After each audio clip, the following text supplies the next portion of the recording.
Scaled Creations says, how do you approach measurements of replica props when you only have the movie as reference? Yeah, that's the one. What do you use as a registration point from which to base your measurements? It is so hard.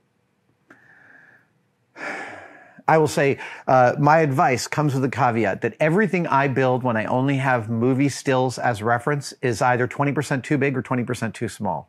Seriously, I'm like that far off on my first pass on most things like that.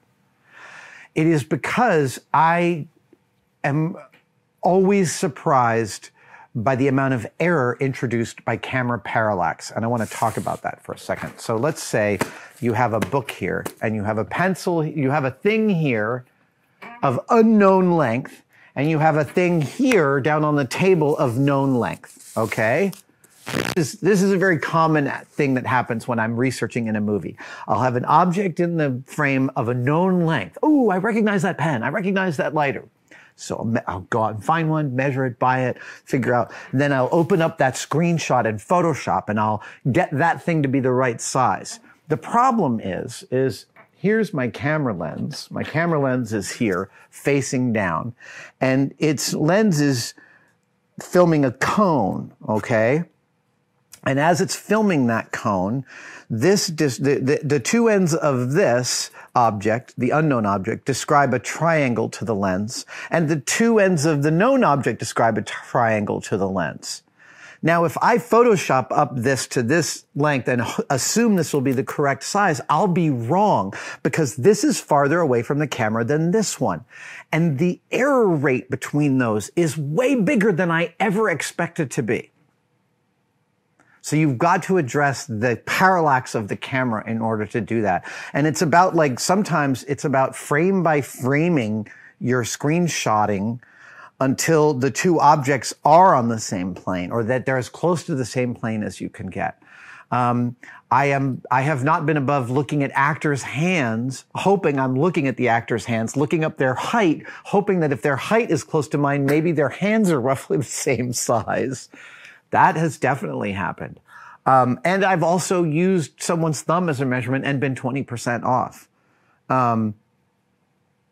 So yeah, Scaled Creations. When I'm going to answer a question, I make a little note. And in yours, question was, how do you use movie as reference? And I just wrote badly. That's my technique. I do it badly.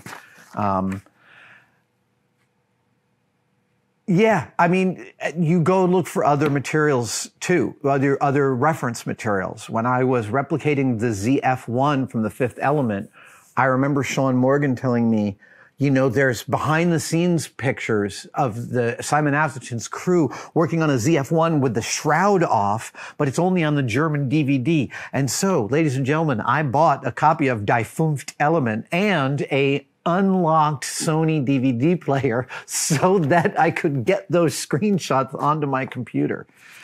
Ken French wants to know, is there a prop you would love to build but can't because of cost or size?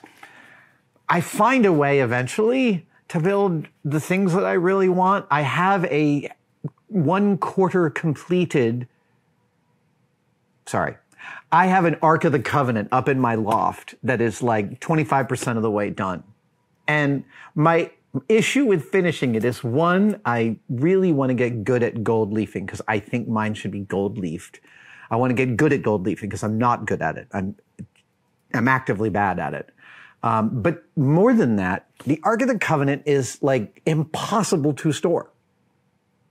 It's impossible to store. It's got those cherubs on top. So you can't put stuff on top of it. You can put a glass table over that, but I don't want to do that. So I really don't have any place I could display it, which is why it still sits up there. So it's not that I don't have the space to build it. It's that I have no idea what I would do with it. It would be a boat anchor in my house. You know, my partner loves Totoro in the corner of our dining room, but the Ark of the Covenant just wouldn't really swing it. And in fact, actually, John Osborne asked, what is your partner's favorite object you've ever made? Children notwithstanding. That's very sweet. And I would say to you that it is probably the Totoro. And Totoro lived in our dining room for a decade. Yeah, the better part of a decade. He's just moved over here into one of our back offices. simply because we're just rejiggering things a little bit. Somebody asked a lovely question about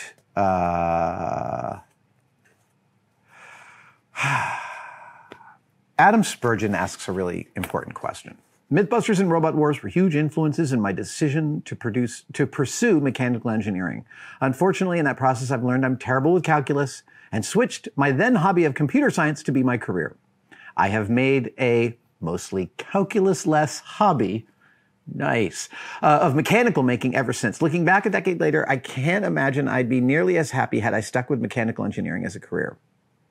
Do you have a rule for knowing when to abandon a plan, even if you've already invested heavily in it? This is great. I don't have a rule, but it is worth talking through how I think through that kind of problem solving. The sunk cost fallacy is one of the most pervasive fallacies. I've spent this much.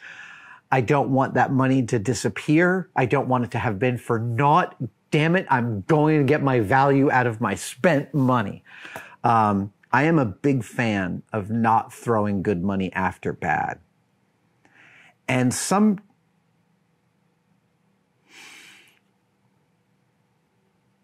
when you are dealing with difficult projects, and I mean this not just in making, this is also reasonable relationship advice. This is reasonable career advice. When you're dealing with something big and it's kicking your ass, and to be fair, life kicks our ass. Nobody gets to escape. That's a given. But sometimes things kick your ass so hard, it is important to regularly ask yourself, is this worth it? And more than just asking that, to ask yourself, what does a world without this project, relationship, career look like in it? What does the world look like when this is gone? Do I immediately feel relief? That's instructive. Do I feel terror? That's instructive. But the question itself is the most important thing to redound to, because it'll frame the level of your priority to it. So I don't have a rule for when to abandon a plan, but some of the best things I have ever done have come out of scrapping weeks or months of work in favor of starting from scratch. And I love the practice of starting from scratch. I don't enjoy it. I love the practice of it. It's not fun to start something from scratch that you have already eaten a lot of crap on. But it is very powerful, and it is a really good muscle to develop. And I would even go so far as to say, given that everything in our lives is an analogy for everything else in our lives, learning how to ask that question of projects can make you better at asking that question within relationships, within friendships, within business relationships, within careers, within projects. Things only... this phrase just showed up in my head and I'm trying to think if it's actually true. Things only reveal their true value to you when you really think about letting them go. That's sometimes really the case. And casting forward multiple options. Okay, what if I didn't do this career? As you did. Can't do this part. Maybe I should do the other thing. That was clearly the right call. And there were maybe other parameters that you were making decisions on that weren't even conscious to you at the time. But asking that question, should I scrap this and move over to here? It's a fantastic, fantastic question. And pay attention to that very first reaction you have to the thought. Because, I mean, sometimes those thoughts can feel super toxic just to have. Should I throw this friendship away? That's a difficult question. That is the most difficult of questions. And so to just ask yourself in a quiet spot emotionally, what is my response to that is, like I said, you look for your response and it'll tell you about the level of its import to you. It's a great question. But someone asked, again, a question about my kids. And they asked, I thought I wrote something down.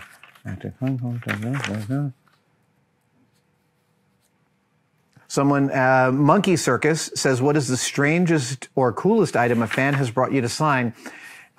Jamie and I were signing autographs at the Museum of Science and Industry in Chicago when Mythbusters The Explosive Exhibition opened there. And a guy brought out this orange container made of lead. A whole bunch of people watching know what this means. He had a container of depleted freaking uranium. And I was like, what is this? And he immediately pulled, I'm not kidding, like Robert De Niro from Brazil, pulled a Geiger counter out of his coat and like showed me that it was spiking on this thing. And I'm like, I had already signed it. And I'm like, that's great. Bye. Terrifying. That's without a doubt the scariest thing I've ever signed. Thank you so much for watching. If you'd like to support us even further, you can by becoming a tested member. Details are, of course, below, but it includes all sorts of perks, and we're building them all the time. You get advanced word and behind-the-scenes photos of some of our projects.